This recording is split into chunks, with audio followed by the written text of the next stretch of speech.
Watch row 3, Sam Mayer, Shane van Gisbergen.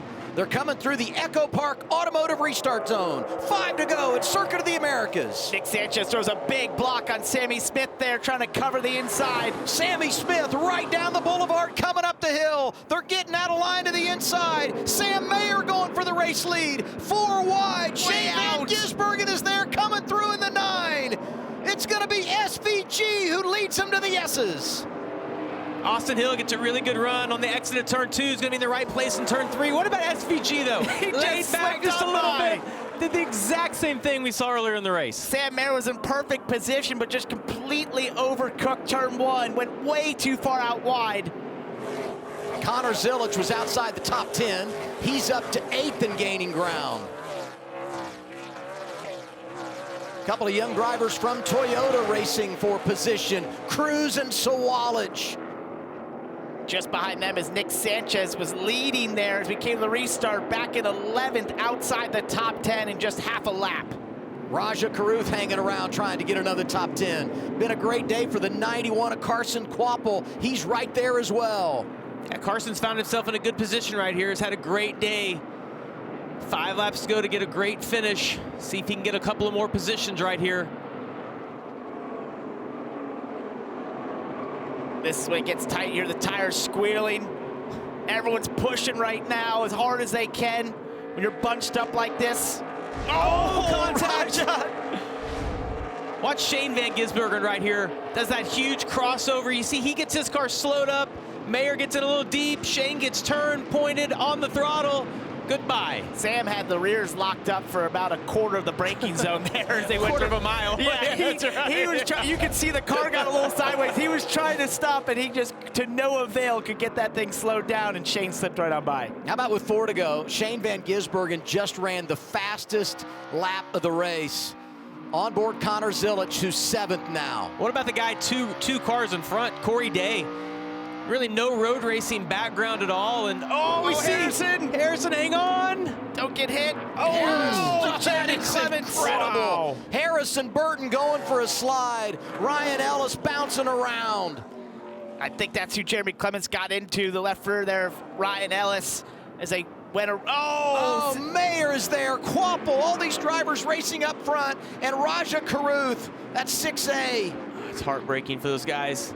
So close to an unbelievable finish, and so many drivers on the lead lap. You will pay a huge price for this. It's like they're all going to get going right here. I think it's going to bring a caution out. Yeah, it depends if that barrier there maybe needs to be repaired.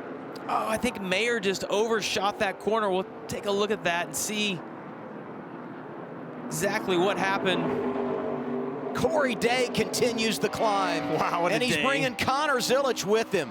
That 17 car is just magic at this place. Larson won in it a couple of years ago. 2 runner-up finishes for William Byron. And today, Corey Day is the man on the move. Connor's made a tremendous recovery. Had to go to the back because of the brake issues they had. Slowly worked his way up. Obviously, these guys are a little quicker. Get a look here at see Harrison Burton, a little bit of contact from Taylor Gray. He's along for the ride now. Just sitting here, and these guys behind, the way the spotter situation is, happens so quick. So many blind spots around the track. Yeah, it's 3 to 1. Let's take a look at Sam Mayer down into 6A. Oh, just loses the rear, overcooked it. Gets into the barrier, stopped. Now it's an awkward position. Oh, we've got Zilic around. Wow, it worked his way to the top 5, and he's got damage. Big contact there for the 1 car. I was just going to say, never finished outside the top 5 in the S's. On the road. That could be our first victim of the tires. I think if we get another shot at this, he had some help. We get the replay. A lot of damage on that car. And I was just going to say, if he could just get a late caution here, yeah, he had a shot at it.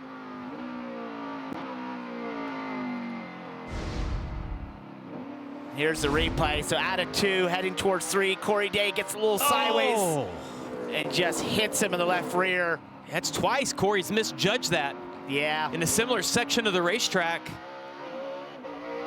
See, Connor's going to get to his outside of 2. Corey looks like he's going to try to slip back in the line and just misjudged. Completely misjudged that again. Man, that's a fast section of the track to get spun around. Keep rolling. You're good. See if it'll fire. What a day. And, you know, I'll say about Corey Day, he does a great job. He puts himself in good positions. He has a lot of speed, but there's these mistakes like this, these misjudgments that are all part of the learning process. But And they're really painful. They're painful for the guys that are a part of it with him. You've got to clean up or you're going to make a lot of enemies. Let's take a listen to the one radio. Corey Day is a hack. Absolute hack. Well, that wasn't that. Yeah, I would say that we're with you, Connor. It's frustrating when you're on the receiving end of that, but as you said, Parker, it's part of learning, and he just needs to slow down just a little bit, right? Yep. Like it doesn't have to be a big difference. You've had an epic day. We've praised the position that he's put himself in, but you can't. He had the same issue last week at Atlanta, and you can't continue to do it every week. You can have one of those every 5 or 6 races, but you can't have it weekly. It will come back to haunt you, and great days like this will get taken away. Jesse Love and him have a lot of contact out of turn 1. Love up to 4th. Day falls back to 5th. Brent Cruz is now in the 6th position. He's having a strong finish in his debut. Allgaier hanging on right here on a little bit older tires than these guys, but he's had quite a day, and I think to be in the position he is after everything that he's went through, up and down. pretty solid after what he's been through. All of that, and we're coming back to the white flag for Shane van Gisbergen. 1.8 second advantage, and he'll be happy to see that white flag cruise around and try and find the checkers here at Circuit of the Americas. Austin Hill trying to do the best to chase him. There's flag no here, one love more. loss between those two right there. 1 lap to go, sponsored by Credit One Bank. Think about the dominance for Junior Motorsports on the road. Winning 9 in a row is an organization with those 4 different drivers. Chevrolet's been great as well, winning the last 15 road races in the O'Reilly Auto Parts Series.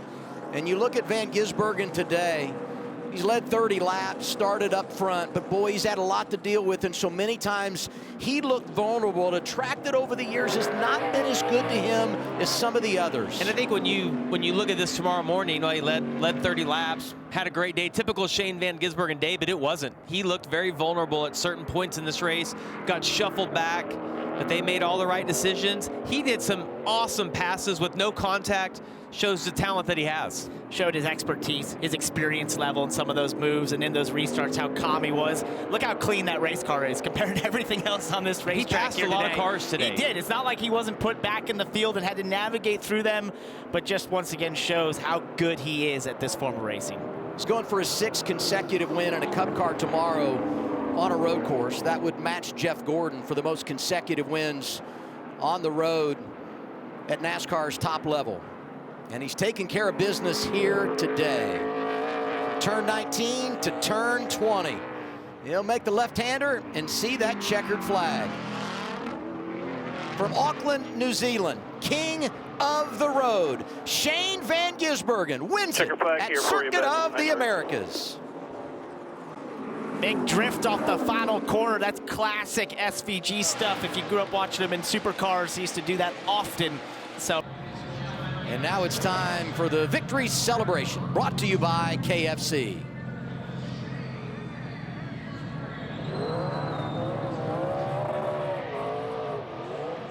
Burn that stuff.